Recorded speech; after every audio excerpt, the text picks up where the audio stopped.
ہمارے آقا و مولا حضور پر نور شافع یوم النشور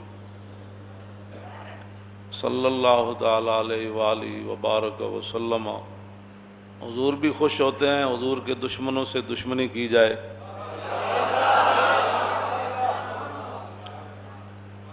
اور اللہ رب العالمین بھی یہی چاہتا ہے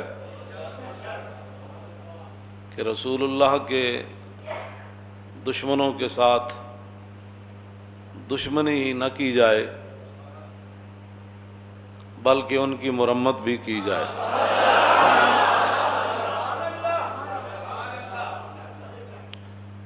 مولانا محمد ہاشم ٹھٹوی سندھ کے، ان کی کتاب ہے السیف الجلی علی صاب بن نبی، کہ کھلی تلوار اس دے سر ہوتے جڑا حضور دے خلاف گل کرے، اور یہ ہے السیف المسلول۔ اس کا معنی جو ہے وہ السیف المسلول، ننگی تلوار، وہ کھلی تلوار، یہ ننگی تلوار۔ اور انہاں فرمایا السیف المسلول علی من سب الرسول، ننگی تلوار اس بندے دے سر ہوتے جڑا کائنات حضور دے خلاف گل کرے۔ یہ ہمارے وہ بزرگ ہیں جنہوں نے اتنی موٹی موٹی کتابیں لکھی حضور کی شان میں۔ رضا نے تو ختم سخن اس پہ کر دیا کہ خالق کا بندہ اور خلق کا آقا کہوں تجھے۔ اور میں نے جو آیہ کریمہ پڑھی ہے سورہ مجادلہ کی، اللہ رب العالمین نے فرمایا ان الذین یحادون اللہ ورسولہ، اتھوں دے بھی تے اتھوں دے بھی سارے جنہاں نوں اتھے تکلیف گل اساں کیتی فرانس دے خلاف، تے اتھے تکلیف کیوں ہوئی؟ انشاءاللہ یہ تکلیف تہاڈیاں نسلاں تک بھی رہے، تہاڈیاں نسلاں بھی بدبودار ہون۔ ہوتے کہاں خلیل و بنا کعبہ و منا، لولاک والے صاحبی سب تیرے گھر کی ہے، اور مولا علی نے واری تیری نیند پر نماز، اور وہ بھی اثر جو سب سے اعلیٰ خطر کی ہے، بلکہ صدیق غار میں جان ان پہ دے چکے، اور حفظ جان تو جان فروز غرر کی ہے۔ ہاں تو نے انہیں جان دی انہیں پھیر دی نماز، پر وہ تو کر چکے تھے جو کرنی بشر کی ہے۔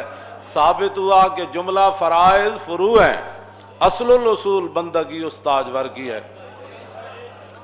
آگ جل رہی ہوئے جس دے بارے اللہ رب العالمین نے فرمایا قلنا یا نار کونی بردم و سلام علی ابراہیم، وہ آگ جل رہی ہوئے تے آگ دے شعلے بلند ہو رہے ہوں، وہ تو پرندے بھی جل جان گزر دیاں، لیکن گرگٹ دور بہ کے نبی دے بغض تے آ کے پھوک مارے، او دی پھوک نال اگ نو کچھ بھی نہیں سی ہونا، لیکن انہیں جناب ابراہیم دے بارے اپنے بغض دا اظہار کیتا۔ اور مولانا جو ہے محمد ہاشم ٹھٹوی رحمۃ اللہ علیہ نے لکھا کہ من ابغضا رسول اللہ بقلبہ فہو کافر، فرمایا جڑا کلمہ او تو پڑھے لیکن دل وچ حضور دے بارے بغض رکھے، کہاں دے دل وچ گزر جائے حضور دے بارے تو وہ بھی کھلا کافر ہے۔ زبانی کہنا تو بڑی دور کی بات ہے نا، دل جو تو کہے نہیں جی بالکل نہیں جی ٹھیک ہے ساری باتیں، ہم بھی عاشق رسول ہیں، لیکن تو پھر یہ لیکن کا کیا مطلب ہے؟ جب عاشق رسول ہے پھر لیکن تو بات ہوتی نہیں ہے۔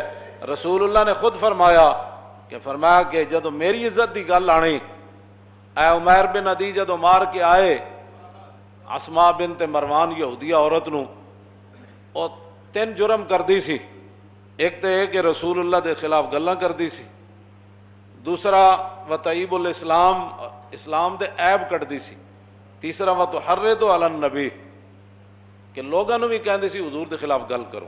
اے 3 جرم کر دی سی عورت، ایسی یہودیہ، لیکن نابینا صحابی عمیر بن عدی جدو آپ نو پتہ چلیا تو آپ نے پھر نظر منی، انہوں نے کہا یا اللہ تیرے حبیب گئے ہوئے بدر وچ، تے جدوں رسول اللہ واپس آن گے نا تے میں اس عورت نو قتل کر دیاں گا۔ اس واسطے جنہاں نو اللہ تعالیٰ نے فرمایا نا ان شر الدواب عند اللہ الصم البکم الذین، فرمایا جانوروں میں سے سب سے بدترین جانور وہ ہیں وہ کافر۔ ہاں یہ تو کہتے ہیں انسانیت کی بات کرو، میں نے کہا تھا یہ تو قرآن کہتا ہے، یہ سورہ انفال انہوں نے نصاب سے نکالی اس لیے تھی کہ اللہ رب العالمین نے فرمایا ان شر الدواب عند اللہ الصم البکم الذین لا یعقلون، فرمایا میرے حبیب سارے جانور کائنات تھے انہاں تو بدترین جانور ہووے کہ جڑا اللہ رسول دی گل سنے نہیں۔ ہاں ان شر الدواب الصم البکم، تے بہرے بھی ہیں تے نال گنگے بھی ہیں تے نال انہاں دے دماغ بھی گندن، انہاں دی سوچ ہی گندی ہو گئی۔ وَلَوْ عَلِمَ اللَّهُ فِيهِمْ خَيْرَ اللَّهُ أَسْمَعَهُمْ إِنَّكَ لَا تُسْمِعُ الْمَوْتَى ہے نا، اللہ نے قرآن میں فرمایا میرے حبیب تسی مردے نو نہیں سنا سکتے۔ بعض لوگوں نے یہ آیت چک کے تے انبیاء اور رسولاں دے بارے تے اور اولیاء دے بارے چک کے لے گئے کہ جی بندہ مر جائے تے تسی مردے نو نہیں سنا سکتے۔ مردے تو مراد ہے کافرن، چلتے پھردے مردے جڑے۔ آگے اللہ نے کیا فرمایا، وہ اس آیت کو یہ پھر تب سمجھ آئے گی۔ اللہ نے فرمایا وَلَوْ عَلِمَ اللَّهُ فِيهِمْ خَيْرَ اللَّهُ أَسْمَعَهُمْ وَلَوْ أَسْمَعَهُمْ لَتَوَلَّوْا وَهُمْ مُعْرِضُونَ۔